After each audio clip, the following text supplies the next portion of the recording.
Yes, Your Honor. Okay. You are Brianna Beck. Yes. Ms. Beck, you are now charged with theft. You're facing up to a year in jail and or a $4,000 fine. We are going to do probable cause. You have the right to remain silent. Anything you say can or will be used against you. You have the right to have an attorney present. If you cannot afford one will be appointed to you. Judge, can I get the case number, please? 255-3536. 3536? Ready? Yes. On December 17th, 2024, an officer reviewed an offense report of a theft on September 17th, 2024. According to the report, the complainant reported that the defendant, known to the complainant by name and site, stole 2 espresso machines on August 9th, 2024. The complainant stated the defendant committed the theft at 3 other store locations. The officer reviewed documents that there were theft incidents at 4 HomeGoods locations. The first incident occurred outside of Harris County, Texas. The second incident was investigated by the Harris County Precinct 4 Constable's Office. The third incident occurred on August 9th, 2024, where the defendant and an unidentified female entered the HomeGoods and entered the line to make a merchandise return. Once in line, the defendant ran toward the back, where she selected 3 sets of sheets and then walked to the front of the store and rejoined the female in line. The defendant then placed the sheets on the counter and provided the cashier with her state ID. The system denied the non-receipted refund due to excessive returns without a receipt. The merchandise was then returned to the defendant. The defendant and the unidentified female then left the store, passing all points of sale without attempting to pay. The value was $599.99. The fourth incident occurred on August 9th, 2024. The defendant arrived alone at another HomeGoods location and proceeded into the store with an empty shopping cart. The defendant selected 2 espresso machines and then walked to the front of the store and passed all points of sale without attempting to pay, and the security sensors went off. The value was $999.98. The officer reviewed the surveillance footage from the third and fourth incidents and compared them to the defendant's previous booking photo, and they were a match. All Marshall's Home Goods. Is that what it is? Yeah. Okay. She's on bond for a theft. She's on bond for a gun case with us now. Where's the first theft? The first theft is from a Walmart judge.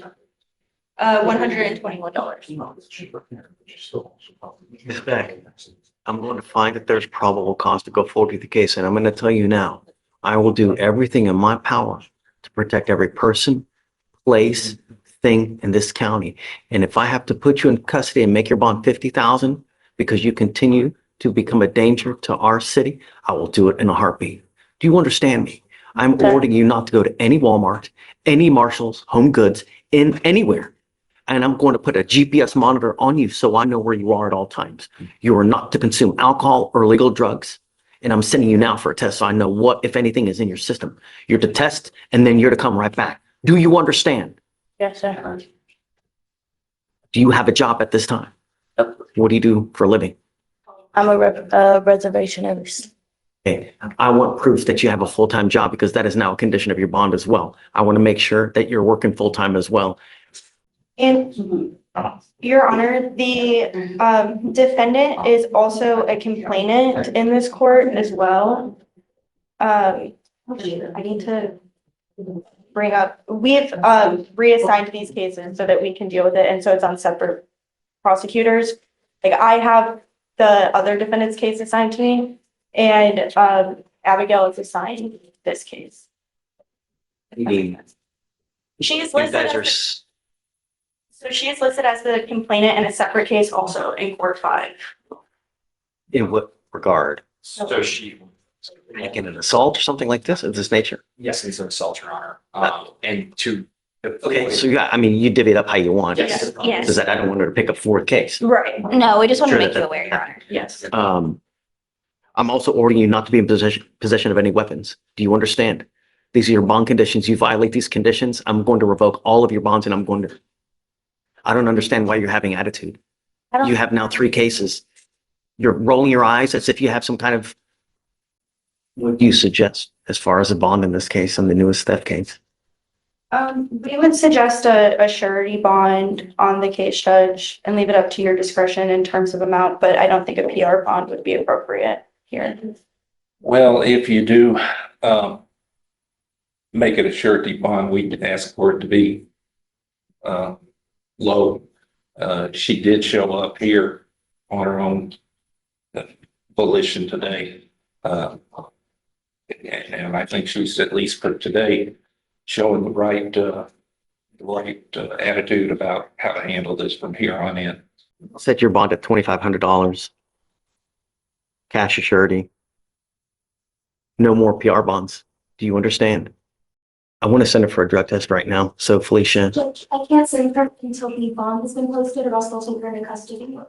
okay, then I'm going to give her a PR bond for now because I want to send her right now. Yes, Judge. I'll still have to wait till the process. Yep, go for it. Okay, I'm going to set the bond at $2,500. I'm going to give her a PR bond because I'm going to send her for a test now. You were to test and then you're to come back. Do you understand? Not leave until you sign her bond conditions. Please take a seat. Do I have to be back here when she returns? No, I'm not. I want to know what, if anything, is in her system, but I want proof within a week of today of full-time employment. Okay. And then depending on what happens with the test, when we come back in a week, we'll talk about how to go further. Okay. Thanks. Angel Melendez on docket. And there were the issues with that PTI and skip test. I've been speaking with him, and I think if we can do a scram device, I think that'll work. He's working at Taco Bell.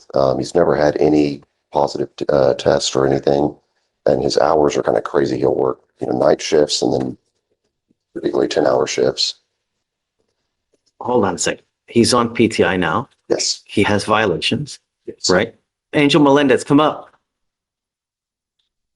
I don't know if it depends on how well he's been doing, what he's been doing, if he's done anything. Yes, I know. I'm not going to just blindly reset someone if he's not done anything, Mr. Melendez, you were placed on the diversion program and you're here now because there are violations. What's going on, Shatori, with Mr. Melendez? Well, they aren't asking for an extension. They're just making the court aware that he's averaging 1 to 15 skip tests each month.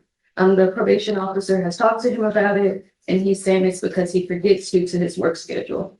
He's currently enrolled in IOP, and he has to complete the DWI education and cleaning duties. And he's set to do that on March 26th. Okay, I'll agree with you. We'll put the scram on him now. I think that'll solve. Failed to pay for it. If the battery goes dead, so will this case. I'm not going to entertain anything else. You have any more violations, that's it. Do you understand? You will be put to trial. Okay? I was going to see if we could waive the court costs on this because he is providing for his family, and I was appointed. He's in the program. I can't pay for it. Oh, it's the PTI. If he's on bond for something, then I can pay for it, but he's in the PTI program. You're responsible for all the costs. Now you're going to foot a bill of $500 a month for this thing.